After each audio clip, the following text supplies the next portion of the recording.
అండి welcome to స్వయం creative thoughts. ఈరోజు మనం ఈ వీడియోలో స్టీమ్ వేపరైజర్ గురించి తెలుసుకుందాం. ఇది కోల్డ్, కాఫ్, బ్యూటీ టిప్స్ మొదలైన వాటికి చాలా యూస్ఫుల్ అవుతుంది. కోల్డ్, కాఫ్ ఉన్నప్పుడు ఆవిరి పట్టడానికి ఇది చాలా యూస్ఫుల్ అవుతుంది. తొందరగా ఈజీగా ఆవిరి పట్టుకోవచ్చు. ఇది నేను ఆన్లైన్లో పర్చేస్ చేశానండి. కాస్ట్ ఎక్కువ ఏమి ఉండదండి, 300 రూపీస్ ఉంటుంది. దీన్ని మనం అన్బాక్స్ చేసి చూద్దాము. దీనిలో ఇలా వాటర్ పోయడానికి మగ్గు ఉంటుంది. దీనికి వైర్ కనెక్టింగ్ అయి ఉంటుందండి. ఈ వైర్ని కనెక్ట్ చేసి స్విచ్ ఆన్ చేయడం వల్ల వాటర్ హీట్ అవుతుంది. ఇది బ్యూటీ టిప్స్కి సంబంధించింది. ఇది చిన్న పిల్లలకు సంబంధించింది. బిలో 5 years వాళ్ళకి, ఏవో 5 years మరియు పెద్దవాళ్ళకి ఆవిరి తీసుకోవడానికి పనిచేస్తుంది. ఇలా చూసారు కదండి. ఇప్పుడు ఈ మగ్గుకి మనం వాటర్ తీసుకునే లెవెల్స్ ఇక్కడ చూపించారు. ఇక్కడ మనం వాటర్ మ్యాక్సిమం లెవెల్ కన్నా కొంచెం తక్కువ ఉన్నా లేదు, మ్యాక్సిమం వరకు తీసుకున్నా సరిపోతుంది. ఇప్పుడు మనం స్టీమ్ వేపరైజర్ డెమాన్స్ట్రేషన్ చూద్దాం. దీంట్లో వాటర్ లెవెల్ని మ్యాక్సిమం వరకు కానీ లేదా మ్యాక్సిమం కన్నా తక్కువగా తీసుకోవచ్చు. లో అని చూపించారు కదండి, దాని కిందకి మాత్రం అస్సలు వాటర్ తీసుకోవద్దు.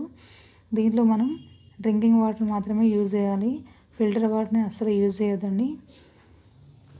వాటర్లో సాల్ట్ కన్సిస్టెన్సీ ఉండదు కాబట్టి మనం ఆర్ఓ వాటర్ని యూజ్ చేయొద్దు. ఓన్లీ డ్రింకింగ్ వాటర్ యూజ్ చేయాలి.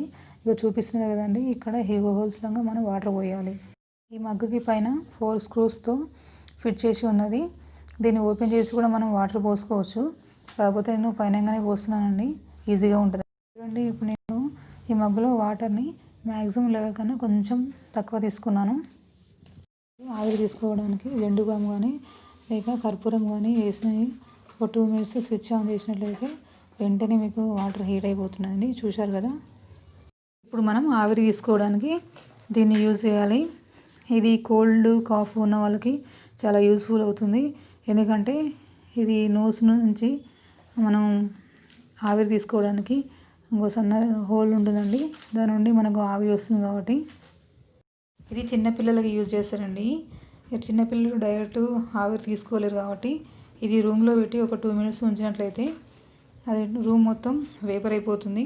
సో పిల్లలు బ్రీత్ తీసుకున్నప్పుడు ఈజీగా తీసుకుంటారు. సో డైరెక్ట్ తీసుకోకుండా పిల్లల కోసం ఇది బాగుంటుంది. పిల్లలకే కాకుండా రూమ్ ఫ్రెషనర్ కూడా యూజ్ చేస్తాం. దీంతో కూడా మనం ఆవిరి పట్టవచ్చు కోల్డ్, కాఫ్కి. కాకపోతే మనం దీన్ని ఎక్కువ బ్యూటీ టిప్స్కి యూజ్ చేస్తారు.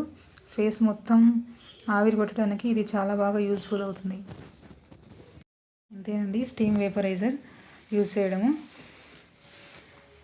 వింటర్లో కోల్డ్, కాఫ్ ఎక్కువ ఉండి నోస్ బ్లాక్ అయినప్పుడు దీనివల్ల స్టీమింగ్ చేసుకోవడం చాలా ఈజీ అండ్ చాలా యూస్ఫుల్ కూడా.